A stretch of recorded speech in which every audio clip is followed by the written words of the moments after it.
Hi guys, kahapon pala dumalaw dito si mama tsaka yung ate ko. Pauwi na rin kasi ng Pilipinas yung ate ko dahil tapos na yung kontrata niya at bago daw siya umuwi gusto niya makita yung mga bata. Si Botchog dikit kagad sa lola niya, dyan nata siya nagmana, pareho silang Botchog eh.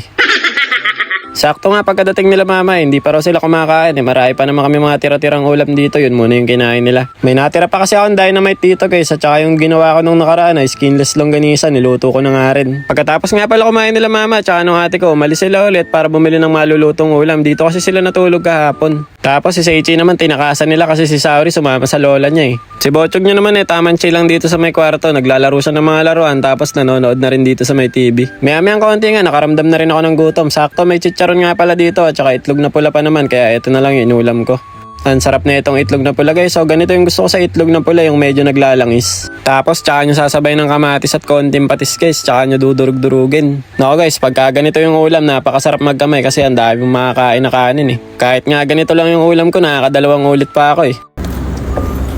Yun mga guys, kakatapos ko lang maligo. Dito tayo sa labas. Bibili lang ako ng yelo.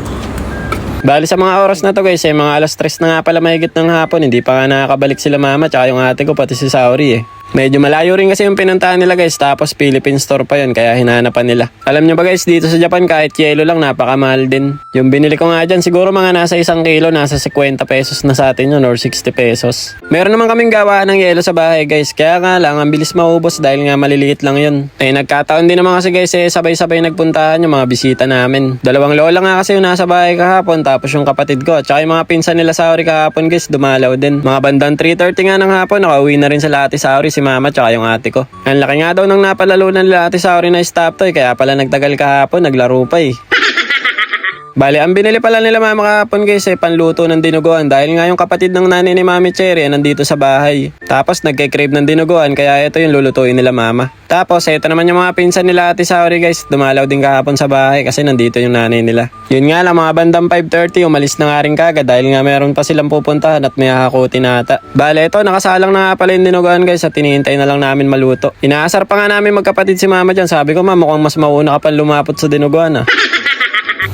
Masarap yan, lutong-luto. Ayun yun na ang kulay kapo. Yung lumalapot saka ano diba?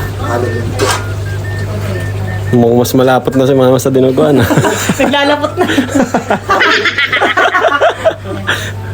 Mas malapot na yung dugo ni mama. Tignan nyo. Magsinga kayo dalawa doon. Laban naman gusto ng anak ko. Si Botchog nyo nga pala guys taman dikit lang sa tita niya dahil nga pauwi na ng Pilipinas mamimiss ni Botchog yan eh. Kaya ama Botchog, sa susunod na magkikita kayo, naglalakad ka na, baka nagpapahabol ka na sa tita mo eh. Pagkatapos ka maluto ng dinuguan, eto may nabili nga rin pala silang bangus dito guys at pinirito ko na nga din at sinabay na namin sa ulam. Ganitong bangus nga rin pala yung binili ko nung nakaraan, halos lahat kasi ng Philippine store dito magkakamukha yung bangus na tinitinda nila. At bago nga pala kami kumain, niloko ko pa nga si mama dyan, sabi ko ma meron akong balot sa rep pero yung totoo nun guys ay itlog na puti lang naman. Kumain ka na. Pag mahal kayo maraming anak, kumain na kayo. Harap. Ayaw pa kanji kayo kumakain na lalaman. Walang tinik. Hindi ko pala nasabi kay mama. Ano? May balot dito eh, binili ko sa online. Napatay mo! Hindi, itlog lang mo. Itlog ng Japan. Parang di mo naman kalala yung wrapper ng itlog ng Japan mo sa tagal mo. Ang ulo yata nito, balot pala yun. Itlog mo yata ang balot. Oh, alam nyo na guys kung gaano ako kakulit ha. Ganyan lang talaga yung mukha ko, mukha lang talaga masungit yan. Pero sa personal pala biro talaga ako. Bali ayun guys, sabay-sabay na nga kami kumain at dito na nga rin pala natulog sila mama kahapon at saka yung ate ko. Tapos kanina umaga naman pagpasok ko sa trabaho umuwi na rin yung ate ko guys at saka si mama. Dahil nga si mama may pasok din niya kanina umaga, tapos yung ate ko naman meron din siya kailangan mga ayusin bago siya umuwi ng Pilipinas. So paano guys, hanggang dito na lang muna. Kita-kits na lang ulit tayo next video. Diyan mata arigatou gozaimasu. Ngek ngek ngek. Bye bye.